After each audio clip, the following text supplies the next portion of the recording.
Now join me for an after ski deep stretch, yin yoga. This is about 20 minutes of complete relaxation for the muscles, and then we're going to go deeper and penetrate the connective tissue, especially around the joints and our hips, our knees, ankles, and lower back. All right, join me on the mat. For today, all we need is a mat. You can come into a seated position, stretch your legs in front of you. We'll just gently rock ourselves from side to side, side to side. You can place your hands beside you, rock your feet from side to side. And then we'll flex and point our toes, flexing, pointing. Just warming up the muscles just so they can relax in the pose we choose to take. We'll start with caterpillar pose. And so caterpillar is simply bending the legs as much as it feels comfortable to you. We'll move the bum cushions out of the way and then softly drop into a forward fold. Now, there are 4 rules to yin yoga. The first rule is to find that Goldilocks feeling, not going too fast or too hard, not slowing down too fast or being too soft. Just has that perfect balance in the pose you take. The next one is holding. The third law is holding for time. And the 4th law of yin is to come out gently. So for today's practice, we'll probably be holding about 2 to 3 minutes each in each pose. And unlike any other style of yoga, there is no need to keep your feet flexed or have a certain type of breathing pattern. You can allow your feet to fall outwards if that feels better. You can allow your feet to fall inwards if that feels best. If your feet are too close towards one another, you might like to open the legs a little bit wider, allowing more room for the diaphragm. So each breath might take you a little bit deeper. The shoulder blades might get heavy on your back. Your head might feel a bit heavier. Your chin might get close towards your chest.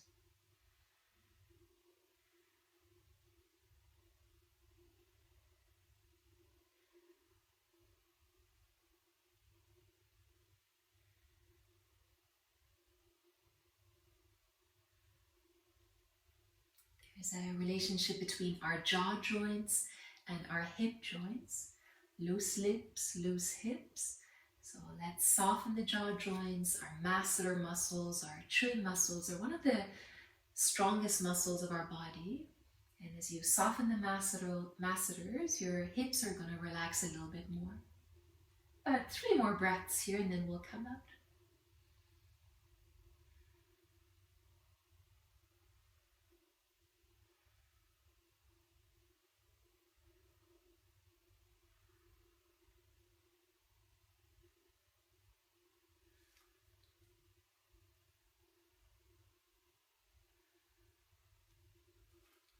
Now from caterpillar, we're going to slowly creep out of this pose and come back up into a seated position. Once you're in a seated position, you can place your hands behind you, move your feet from side to side. You might decide to bend at the legs, rock your knees from side to side. So see what feels best for you. Our next pose is butterfly. Bring the soles of the feet together. We'll open the knees wide. You can place your hands around your ankles. You might decide to hold onto your feet. You might prefer to palpate the inside edges of your feet, which in reflexology, the inside edges of our feet correlate with our spine. So it might feel nice to ever so gently press and release, and just this inside edge of each foot. Again, we are practicing yin yoga. There are 4 laws to yin, or 4 offerings to each yin pose. The first one is to find that Goldilocks feeling, to find a playful edge. Once you're there, we'll hold in stillness. We'll hold for time. And then after we have reached a certain amount of time, we'll ever so gently come out of the pose. The idea behind yin yoga is mostly for the connective tissue. As we get older, our connective tissue gets a bit drier and a bit thinner. So the way to strengthen it is through these long, deep holds. And we are stressing the body to produce more elastin, allowing that connective tissue to turn from plasticky to elasticy.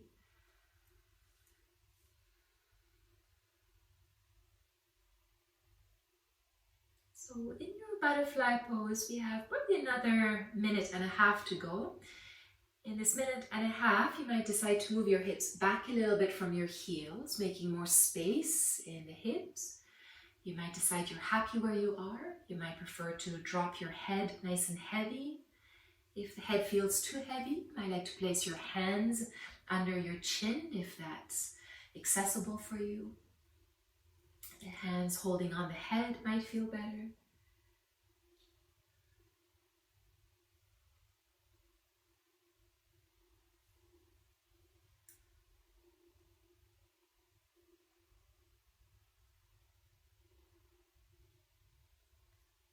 As the bottom part of the body is in a yin pose, the top half of the body is in a yang or yang pose.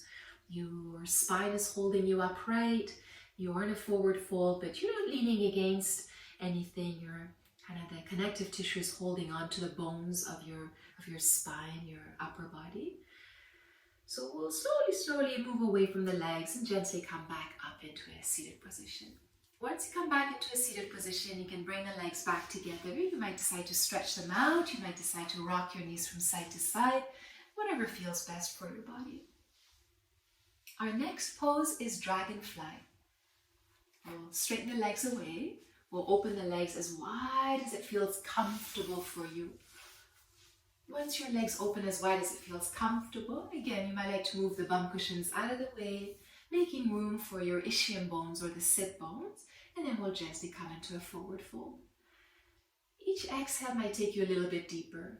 It might not have any changes in your physical body, but you might feel it in your emotional body, in your mental body.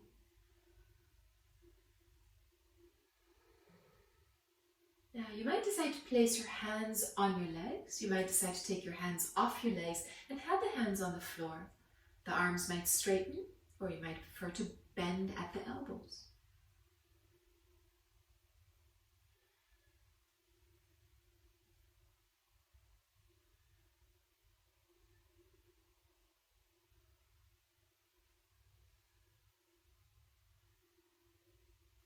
In your dragonfly pose, your feet might flop outwards and you might find different areas of your legs getting a stretch.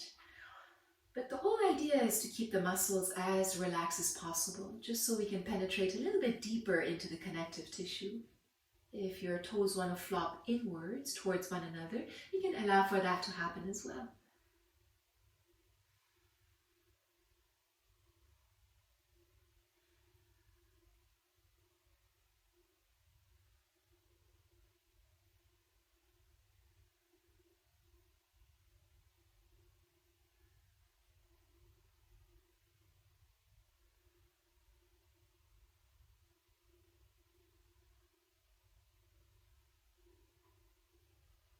Yeah, about 30 more seconds here, and then we'll slowly come out.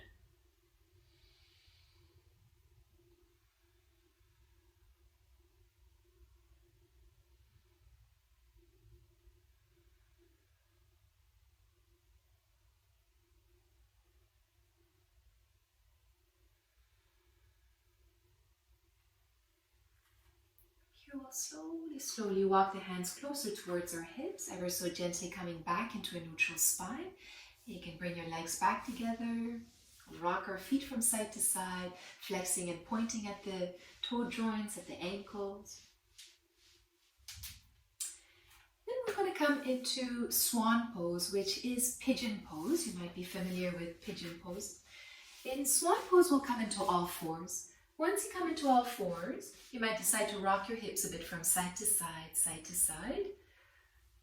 It might feel nice to lift one foot, one knee off the floor and make circles at this hip joint.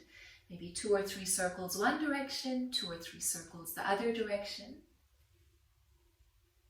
And the same thing on the other side, lifting the other foot, the other knee off the floor, making your circles on one side, and then making circles the opposite direction. And placing the leg back down. Here we're going to lift both feet off the floor. We'll swing the feet towards the left, lifting our left foot, left knee, left leg, moving the left leg back. Once your left leg straightens behind you, look at your right leg. See if you can flex your right foot at the ankle joint. The right ankle is going to come behind the left wrist. So slowly, slowly, you might like to move your left or your right ankle close to your left wrist. Once you find the perfect swan pose for yourself, you can stay seated in this proud swan if you like, with your arms bent a little bit or soft at the elbows. Or you might decide to slowly, slowly come into a forward fold. So either sleeping swan or seated swan or proud swan. See which one works best for you. The bottom leg, or the back leg I should say, you can keep the left toe pads on the floor, or you might like to slowly place your toenails onto the floor, whichever one works best for your body. Remember, if your right knee is uncomfortable, flex your right foot a little bit more. If that's still not working for you, you can always do swan on your back. So wherever you are, stay, but if you wish to come onto your back, you can follow me. If you decide to do swan on your back, come onto your back, bend your legs. Lift your right foot off the floor, place the right ankle on your left thigh. Ever so gently lifting the left foot off the floor, bring the legs closer to you. You can hold on to your right leg, right hand on the right knee, left hand around the right foot, or you might decide to take your hands, interlace them behind your left thigh, and stay here. Make sure to relax your left foot as much as possible, your left knee, your left thigh. And then bring awareness to your right knee joint. Keep your right foot flexed. The right foot stays flexed at the ankle joint to protect our right knee joint. And we'll breathe. We have about 3 more breaths to go.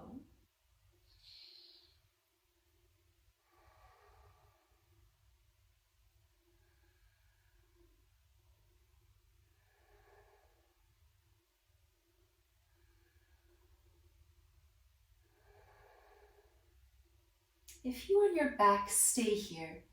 Keep your swan pose in this position.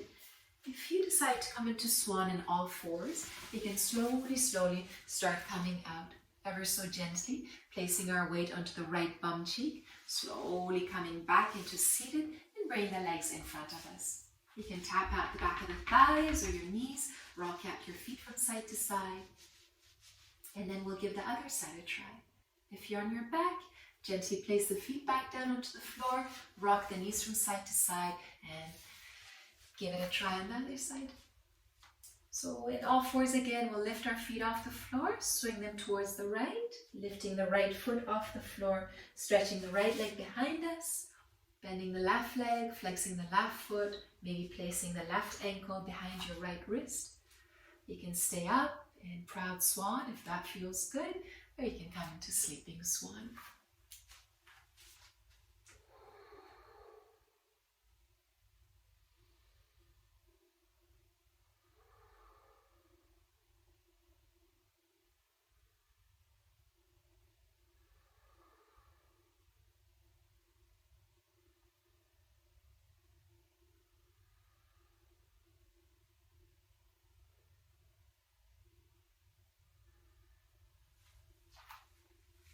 We have about 3 more breaths here.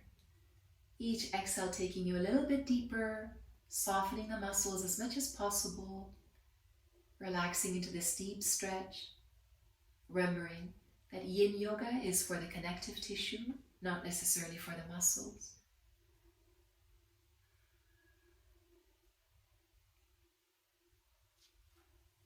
Upon your last exhale in this position, you can slowly, slowly come out of the pose.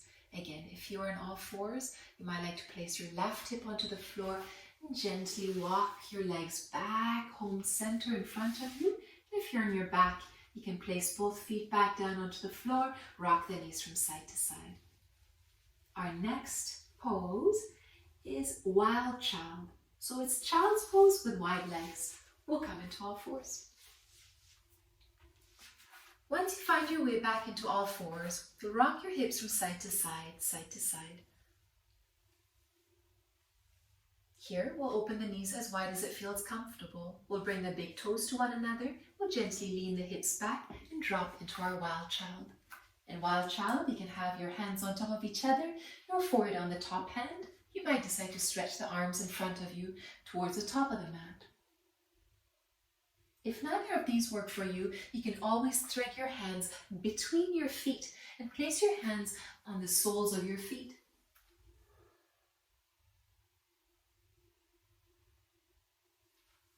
You might even prefer to cross your arms in front of you, crossing the right arm under the left armpit, left arm above the right armpit, and coming into your Wild Child.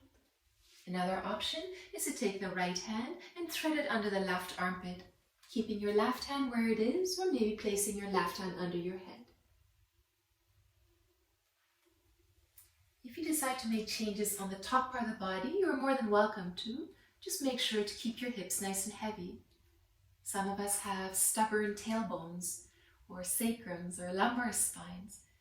And if you find that your sacrum or tailbone is holding tightly, see if you can relax your buttocks, your piriformis muscles, the glutes, softening them, relaxing them, hanging the tailbone heavy towards the ground. If you have the right hand threaded under the left armpit, now is a good time to switch arms. Left hand threading under the right armpit.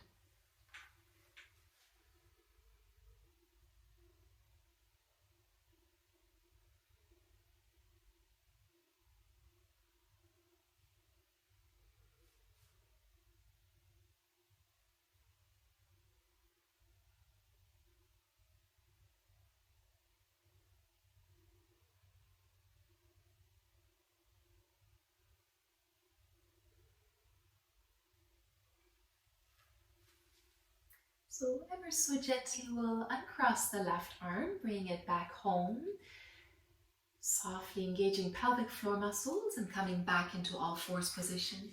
In all fours, you might like to bring your knees back under your hips, rocking hips from side to side. Hip dips might feel nice.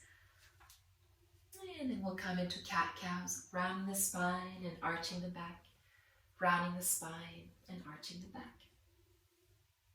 Our last pose here for a deep stretch is a Sphinx pose. So we'll come into all fours. From all fours, we'll come onto our belly. Once you come onto your belly, you'll place your elbows under your shoulders, forearms and palms on the floor. You might decide to keep your legs just the way they are, with your toe pads or your toenails on the floor, or you might decide to bend at the knee joints. See what feels best to you. The idea again is to relax your muscles. You can sink your neck between your shoulder blades, relax your jaw joints, melt into your body. Or you might decide to move your head away from your neck, neck away from the shoulders, shoulders away from the ears. Nice long spine from your tailbone all the way towards the crown of the head. If you're clenching your buttocks, see if you can relax your bum cheeks. Rock your pelvis from side to side, side to side.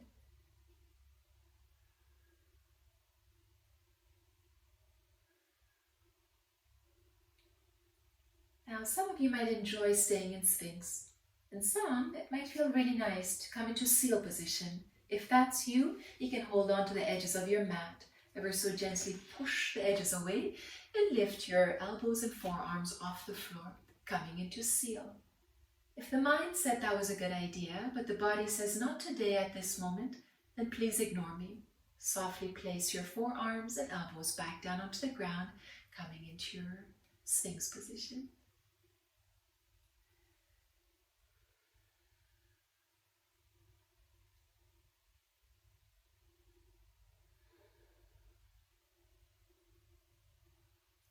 If you are in seal position, we'll slowly bend at the elbows, having the forearms and elbows melt back down onto the floor.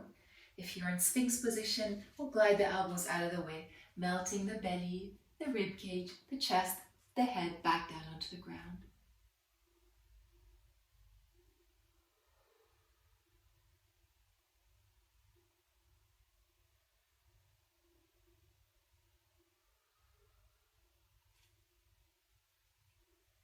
Here, you might decide to roll back onto your back. You might decide to push earth away and come into all fours. Cat-cows might feel nice, child's pose might feel better. Whatever you do, make sure that the body enjoys it. Make sure that you are mindful.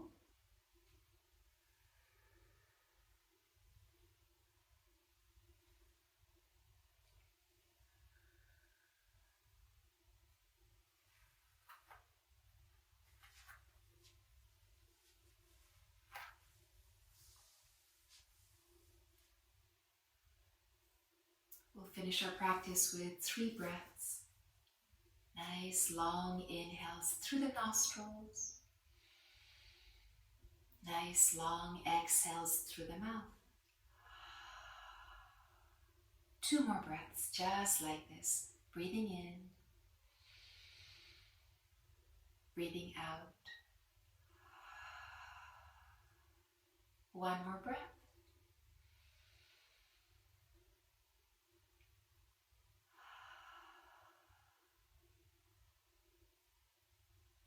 Have a great day of skiing. Namaste.